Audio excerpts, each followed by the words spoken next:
What if I told you that Nagga's bones weren't simply the bones of a long-dead sea dragon slain by an ancient Ironborn king, but were in fact the remains of a mighty longship made of weirwood trees, and that the Grey King might have also been a powerful Greenseer who defeated and stole from the children of the forest? While at first this might seem mad, there is some merit to the theories. But first we need some background. There is an ancient Ironborn legend that claims that the Grey King once did battle with a sea dragon named Nagga. According to the tale, Nagga was enormous, large enough to feast on krakens and leviathans, and in her wrath she could drown entire islands. The Grey King would eventually defeat the mighty sea dragon and built a long haul from her bones, using her ribs as the beams and rafters. Heated by Nagga's living fire, the Grey King ruled from this hall for thousands of years as the bones petrified and turned to stone. Nagga's bones are described time and time again as pale and white, but according to multiple accounts in this universe, dragon bones are black. So why are Nagga's bones white? It could simply be that a sea dragon has different colored bones when compared to their fire-breathing cousins. Or perhaps Nagga's bones were not dragon bones at all, but were the remnants of weirwoods. Throughout the books, the bones are constantly compared and linked to weirwood. They are described as monstrous stone ribs that rose from the earth like the trunks of great pale trees. A drowned god prophet named Galen Whitestaff carried a tall curved staff made of weirwood, or in some tellings a staff made of Nagga's bones. And finally, weirwoods do not rot like a normal tree. Instead, they petrify and turn to stone, in a similar way to how Nagga's bones have turned to stone over the countless years. So that is 3 distinct similarities and connections between weirwoods and Nagga's bones. But the Grey King also has connections to weirwood trees. In another Ironborn myth, it is stated that the Grey King taught men to sail and carved the first longship from the hard pale wood of Yig, a demon tree who fed upon human flesh. From the description, the tree was almost certainly a weirwood, which to the Ironborn who worshipped the drowned god would have seemed like something to be feared. The first men and the children of the forest were known to sacrifice to the weirwoods in service of their old gods. So to the Ironborn, a weirwood, a symbol of this horrific worship, would be viewed with fear and reviled, which earned Yig its demonic reputation. Regardless of how the Ironborn would feel about the tree, they would surely recognize its value as a hearty timber, useful for shipbuilding. Furthermore, crafting a vessel from a religious symbol from a rival religion is something that the Ironborn would potentially entertain. Using the desecration of religious iconography to strike fear into their enemies is right up their alley. There is also the chance that Nagga was not a sea dragon at all, but a monstrous representation for the children of the forest and their weirwoods. There are a few pieces of information that support this claim. Firstly, the children of the forest were originally named that by the first men. Their true name is in Old Tongue. They were known as Wo Dak Nag Gram, which is difficult for those who speak the common tongue to pronounce. So it is possible that their name was shortened and bastardized to Nagga. Nagga was also said to be capable of drowning entire islands in her wrath. The children of the forest were powerful practitioners of magic, and their most powerful spell was the Hammer of the Waters, a devastating nature magic that created a tidal wave that was once called upon to smash and shatter the arm of Dawn, thereby separating Westeros from Essos and halting the invasion of the first men. The Iron Islands are a shattered archipelago of rocks that could have possibly been one landmass, but were decimated by a smaller scale Hammer of the Waters. And over thousands of years, the story has been told time and time again, changing into that of a sea dragon drowning the islands rather than the children of the forest. So the evidence starts to stack up, and a theory can begin to be formed. The Grey King didn't truly defeat a sea dragon. Instead, he defeated and banished the old gods and the weirwood trees from the Iron Islands. Seeing the value of the lumber, he used the felled weirwood trees to craft a mighty longship for himself. When the time came to retire, his vessel, which was an enduring symbol of his power and victory over the children of the forest, was grounded, flipped over, and used as a great haul. Over thousands of years, the non-weirwood sections rotted away, leaving only the weirwood ribs of the ship. And through Ironborn myth, the Grey King's legend has been warped, eventually becoming 2 stories. One being of how he slew a sea dragon, and the other how he defeated a demon weirwood tree.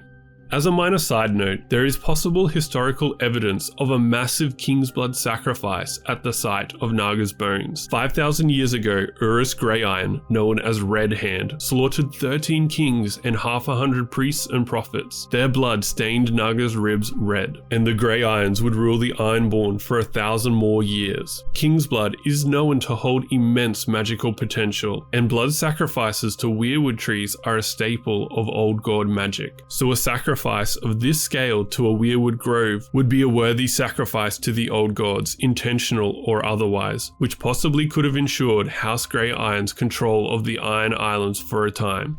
Okay, so assuming Nagga's bones were indeed made of Weirwood trees, there might be even more to this theory. The Grey King also crafted a throne from Nagga's jawbone that he ruled from for 1,000 years. This throne, a potential Weirwood throne, extended his life until his skin had turned as grey as his hair and beard, which would have given him the appearance of a corpse. Who else do we know that has spent significant time on a Weirwood throne, their life extended as their body grows ancient? Of course, none other than Bloodraven, who from a woven Weirwood throne has had his life extended as his body slowly ages, turning into little more than a corpse, which is not that dissimilar to the descriptions of the Grey King's aging. Another layer to this theory might suggest that the Grey King didn't just defeat the Children of the Forest, he stole and weaponized their power against them as a powerful Greenseer. In this case, it is more plausible that Nagga's bones were once a grove of living Weirwood trees. In Ironborn myth, the Grey King brought fire to the earth by taunting the storm god into setting a tree on fire.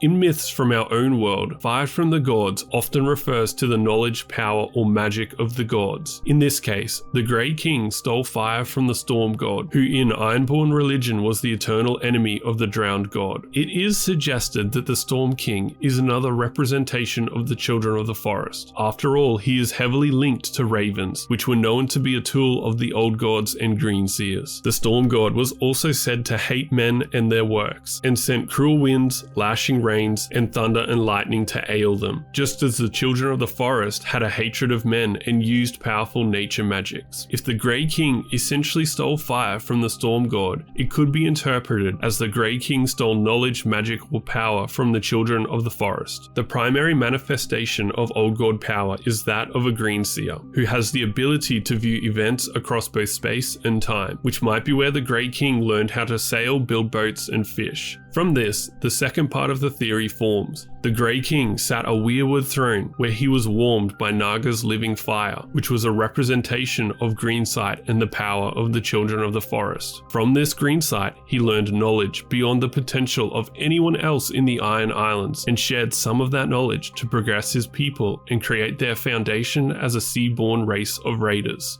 Though I must admit, I am not 100% convinced of the Grey King being a Greenseer. Blood of the First Men seems to be a prerequisite to become a Greenseer, and the exact origins of the Ironborn is a bit of a mystery, but they are typically defined as separate from the First Men. But then again, there are some Ironborn who must have blood of the First Men, like the Far Winds, who have the ability to warg into all manner of sea creatures. George R.R. Martin loves to have characters throughout his history echo and rhyme with characters in the main story, and when you compare the Grey King to Bloodraven, the similarities are striking. But of course, this is all just theory. What do you think? Let me know below.